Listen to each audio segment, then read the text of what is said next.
Sleep is tragically one of the most important aspects of our life that we regularly deprive ourselves of. How often do you skip a meal for the sake of getting a paper done or for the sake of watching YouTube or Netflix just a little bit more? My guess is never, and yet we don't hesitate to lop off 2 hours of our sleep to get our paper done or to do homework or to do something else like that. We spend hours preparing and cooking meals for ourselves to enjoy, and yet we can't spend an hour away from our phones so that we enjoy our sleep as well. Our society has been founded upon the principle of an everlasting hunger for success, one that glosses over the little things, and one that won't wait for you to get your full night's sleep. While you're lying in bed, somebody else is up at 4 a.m. getting ready to grind away at the day. But what's the impact of such a way of living? Is it really the best way to live? What we know for a fact is this.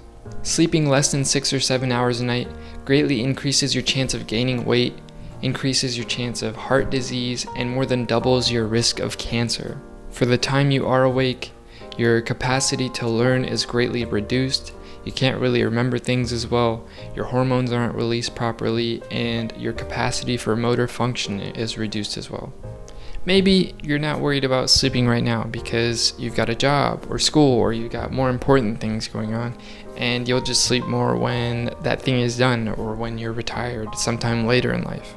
Well, insufficient sleep is a key lifestyle factor determining whether or not you will develop Alzheimer's disease. So, even if you are successful now, you might not remember it when you're in your 70s. Every hour, unfortunately, a person in the United States tragically dies in a car accident related to fatigue. The risk of damaging side effects from a lack of proper sleep is terrifyingly long, which begs the question, why don't we sleep better? It's a simple question with a bit of a complicated answer. It starts with our basic instinctual desire to get more done throughout the day.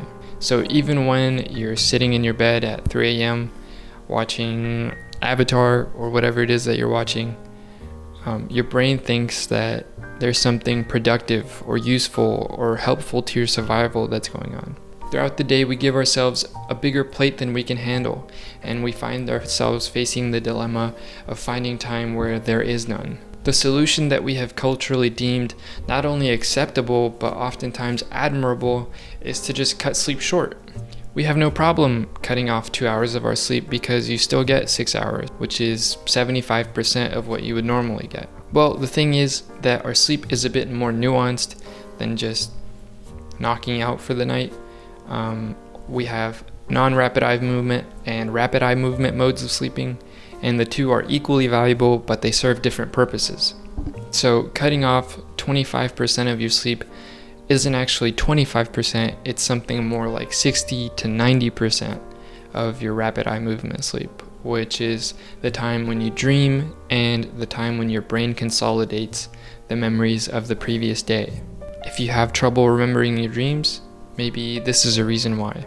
After we wake up from our catfish of a sleep, we're unsurprisingly tired and lack the ability to function at a normal level. In an ideal world, we would just go back to sleep and get our full rest, but the truth is that the majority of us just go and brew a cup of coffee or grab something from Starbucks. When consumed after 12 p.m., caffeine delays the onset of sleep and is often misinterpreted as insomnia, inviting another set of drugs to help you fall asleep, to repeat the cycle all over again.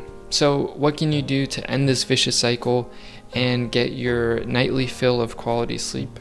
Stick to a schedule. Be in bed at the same time every night as regularly as you can, giving yourself enough time to fall asleep in the first place and enough time to stay asleep. You'll find that as you become more regular, you'll automatically wake up at the time you need to without an alarm clock. Avoid blue light as much as you can for the hour before you're about to sleep. Do relaxing activities like reading a book or listening to music. Don't get too into it though, because you might not want to sleep. Try to avoid laying down throughout the day and use your bed only for sleep. Don't do your homework there, don't watch movies there, and I find that at the end of the day, laying in bed and relaxing is kind of like a good reward for having done productive things throughout the day. Don't exercise after 4 hours before you sleep, and don't eat or drink after 3 hours before you sleep. Exercising delays sleep, eating food engages your metabolism, and drinking water might wake you up at night. If you're going to, don't drink coffee after 12 p.m.